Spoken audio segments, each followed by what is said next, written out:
오늘 하나님이 주신 말씀은 물된 동산 같은 심령이라는 제목으로 말씀을 증거하겠습니다. 카이로스의 시간, 예수 그리스도 안에 있는 것이 가장 큰 복입니다. 겨울이 깊어가는 것만큼 봄도 가까이 올 것입니다. 여전히 혼란의 연속이라고 하지만 그 속에서 진리는 빛을 낼 것입니다. 그리스도 안에 있는 자는 물된 동산같이 근심이 없을 것이며 앞당겨 감사하는 기쁨을 누릴 것입니다. 오늘 본문 에레미야 선지자는 유다의 맨 끝에서 외친 선지자입니다. 남은 자밖에 없는 그러한 상황 속에서 그가 전한 내용은 지도자들이요, 왕들이요, 제사장들이요, 예언자들이요, 회개하십시오. 그렇게 선포합니다. 그러나 결국은 바벨론에 의해 철저히 파괴되고 수많은 백성들이 바벨론의 포로에 끌려가게 됩니다. 마치 긴 터널 같은 캄캄한 여정 속에서 희망적인 메시지가 들려지는데요. 에레미야서는 비극과 절망으로 끝나는 것이 아니라 오히려 기쁨과 소망을 제시해 줍니다. 이 말씀 가운데 표면적으로 들어가는 나의 말씀은 요셉의 아들 에브라임아, 나의 장자니라. 너는 나의 아들이야. 나는 너를 보호할 것이다. 그렇게 바벨론의 포로로 되어가는 그들에게 하나님께서는 너희를 버리지 않을 것이다 라고 약속을 합니다.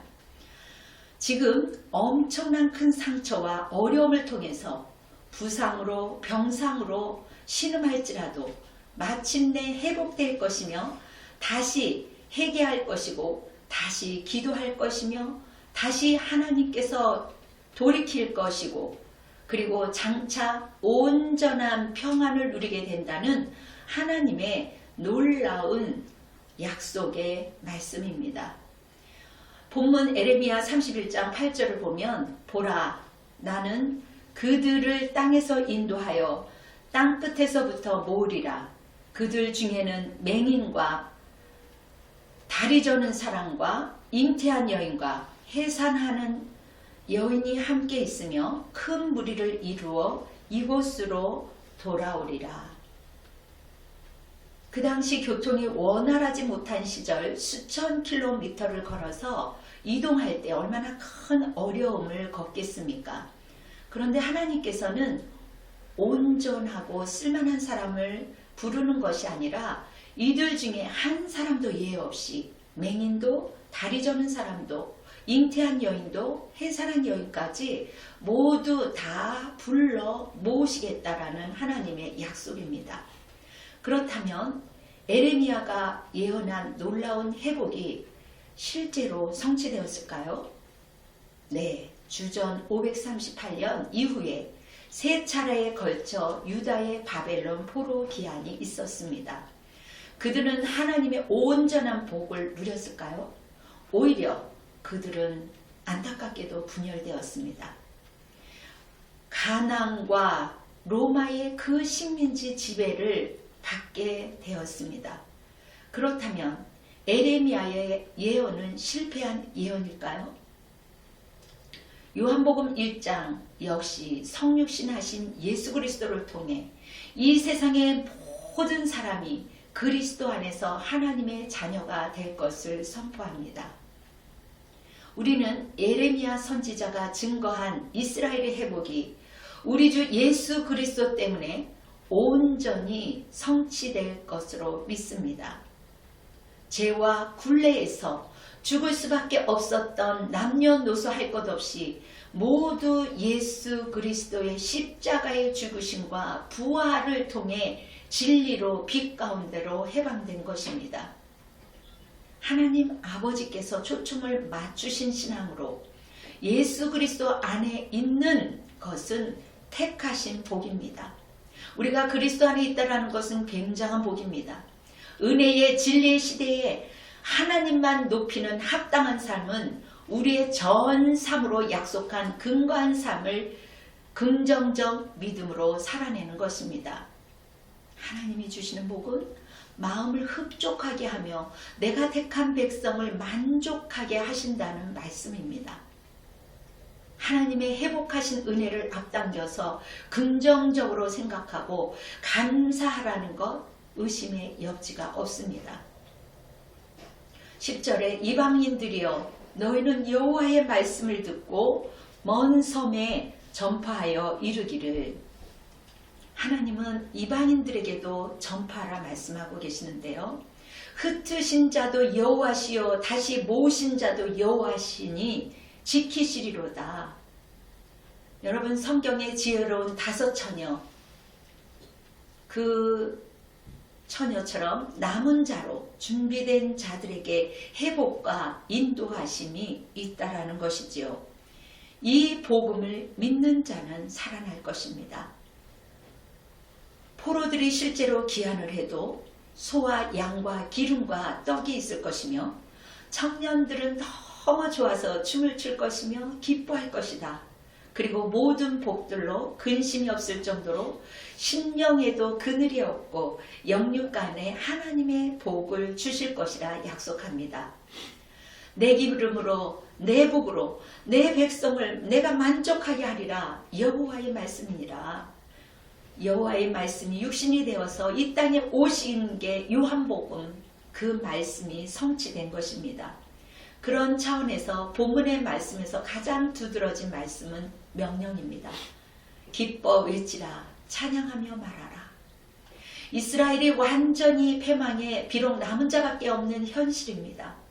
남은 자들이 그 신랄 같은 그 신앙을 붙들고 하나님을 소망하는 것, 하나님을 내 백성이라는 그들에게 나의 복으로 나의 삶을 채워주신다는 그 말씀이 담겨져 있는 것입니다.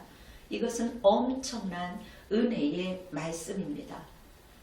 13절 그때에 말씀하시는 하나님의 약속의 말씀은 아들을 이 땅에 보내신 그 소중한 생명의 아들을 통해서 자기의 백성을 완전히 회복될 것을 약속하시는 그 사랑의 하나님, 우리의 그 슬픔을 돌려서 즐겁게 할 것이며 위로할 것이며 근심으로부터 기쁨을 얻게 할 것이라는 그 아버지 하나님의 그 음성을 우리는 꼭 붙들어야 할 것입니다.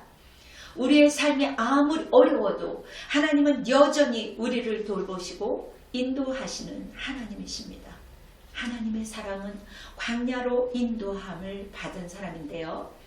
광야야말로 하나님의 은혜를 경험하는 곳입니다.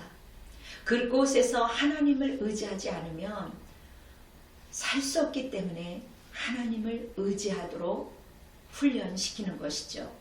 우리가 이 땅에서 이 땅의 것으로 산다는 것, 그것만으로 살 수 없다라는 것, 하나님으로부터 위로부터 내려오는 생명의 양식을 먹어야 산다는 것을 깨닫게 하기 위해서 특히 하나님의 사람을 광야로 내보낸다라는 것이죠. 이처럼 하나님은 광야의 길을 걷게 하십니다. 아무것도 없는 그 광야, 그러나 그곳에 하나님의 소중한 보석을 숨겨두었습니다. 우리가 새롭게 추구할 것이 무엇인지 깨달아야 할 것입니다. 새로운 안식을 얻어야 할 것입니다. 진정한 그 하나님의 주신 그 보물의 안식은 우리가 새로 무엇을 채워야 할 것인가? 그것은 하나님의 것으로, 하나님의 보물로 채우는 것이 안식입니다. 우리가 온전한 힘으로 채워진 사람들이 힘을 잃어버린 사람들에게 하나님은 증거하는 것입니다. 자기 몫을 가진 것을 잃어버린 사람은 모든 것을 다 갖췄어도 다른 것을 잃어버린 것과 마찬가지입니다. 하나님을 의지하면 지극히 작은 자, 연약한 자라 할지라도 하나님의 구원의 손길을 통해서 윤택해지는 것입니다. 하나님을 사랑하는 마음이 회복되고 예배드리는 자에게 흡족하도록 만족하게 하시고 풍성하게 하실 것을 성경은 계속해서 약속하고 있습니다. 그러므로 성경은 남은 자들의 말씀입니다. 하나님 안에서 심지가 굳은 자를 말합니다. 여러분, 세상은 당근도 주지만 채찍도 줍니다. 하나님이 우리를 이끌어가는 것은 사랑의 매입니다. 우리는 사람을 대하는 그 방법 다른 것이 없지요. 한 가지 동기, 사랑입니다. 기도와 찬양과 말씀이 반복되어지는 그것이 얼마나 큰 축복인가를 아는 게 신앙이요, 믿음이요, 하나님의 사랑을 아는 것입니다. 진정한 축복이란 다시 하나님께 올라가서 온전히 예배를 드리는 것, 감사와 찬양을 올려드리는 것, 이것이야말로 우리의 일생생활의 영성 아니겠습니까? 이것은 지극히 우리의 실생활입니다. 그러므로 보통 사람으로 살아가는다는 것 가장 큰 축복이지요. 사방은 걱정과 근심이지만 하나님 안에서 하나님의 사랑을 맛본 자는 주님이 내게 주신 그 사랑과 긍휼로 하나님이 넣어주신 그 힘으로 우리가 걸어가는 길에 물된 동산같이 풍성한 양식을 먹으며 기뻐하며 힘을 얻고 갈 수 있는 것입니다. 사랑하는 성도 여러분, 남은 자가 있다라는 것, 그것은 어려운 것을 누기고 감당하게 하시고 구원을 약속하신 그 하나님이 우리들을 끌고 간다는 것이지요. 일반 사람들이 하나님을 기뻐하고 찬양할 수 없지만 여호와의 구원과 용서를 받은 사람, 그 사람은 회복을 경험했기에 근심과 염려로부터 자유로워진다는 것이며 또 다시 다른 사람들을 염려로부터 자유롭게 할 수 있는 그러한 힘을 전달해 주는 사람이 될 것입니다. 여러분, 예수 믿고 변화된 것은 근심이 없어지는 것입니다. 그게 구원이고 회복입니다. 젖된 아기가 엄마의 젖가슴에서 샬롬을 누리는 것, 그게 안식이듯이 하나님이 우리와 함께 할 때 주어지는 유일한 선물은 어디에서도 얻을 수 없는 것이지요. 그렇다면 우리가 하나님을 어떻게 바라볼 것인가? 여호와 하나님을 우리의 전 삶으로 약속의 말씀을 바라보면서 약속의 말씀을 긍정적으로 받아들이고 믿음으로 살아내는 것이죠. 구원과 회복과 영생을 주신 하나님을 바라보는 것, 오늘 에레미야 선지자들을 통해 우리가 회복의 프레임으로 바라보고 믿는 것입니다. 그리할 때 근심으로부터 자유케 될 것이며 근심으로부터 풀려나게 될 것입니다. 사도 바울도 기뻐하라, 내가 다시 말하노니 기뻐하라. 결국 눈에 보이는 현실에 얽매이지 말고 눈에 보이지 않는 거룩하신 하나님의 그 신실한 약속, 그분의 손길과 임재를 굳게 믿으라는 것이지요. 여러분, 기독교의 최고의 힘은 성령을 받는 것입니다. 정말 신랄 같은 것을 붙들고 소망을 갖는 것은 엄청난 것이지요. 하나님 안에 있을 때 가능한 것입니다. 성령께서 역사하시면 아직 끝나지 않은 것이지요. 우리 모두 앞당겨서 하나님께 감사합시다. 하나님을 사모하는 자에게 기쁨을 뿌려주시는 그 하나님, 그분이 우리의 하나님이요 성령으로 회복할 때입니다. 성육신하신 주님의 영광이 임마누엘로 함께 하실 것입니다. 우리의 전 삶으로 약속의 근거한 삶을 긍정적으로 믿음으로 살아내는 형통함이 있으시길 주의 이름으로 축원합니다. 아멘. 하나님께 기도로 마무리하겠습니다. 사랑이 많으신 여호와 하나님 아버지, 우리 눈에 보여지는 것은 엄청난 고난이요 시련이지만 그러나 하나님께서는 결국 우리를 기쁨과 사랑과 감사와 찬양의 그러한 삶으로 우리를 인도한다고 오늘 말씀하셨습니다. 하나님, 우리가 빛 가운데로 걸어갈 수 있는 하나님의 그 힘을 하나님 반사시켜 주셔서 넉넉히 이 땅을 이겨나갈 수 있는 그 형통함을 하나님께서 열어주실 줄 믿습니다. 구원의 은총이 우리의 영의 눈을 온전히 뜨게 허락하여 주시옵소서. 이제는 우리 주 예수 그리스도의 은혜와 극진하신 아버지 하나님의 사랑과 성령의 역사하심이 하나님의 그 빛 가운데로 걸어가기 위하여 순복하는 우리 성도들 머리 위에, 온라인 가족들 머리 위에, 그리고 이 나라 이 민족과 열방 위에 지금으로부터 영원토록 함께할지어다. 아멘.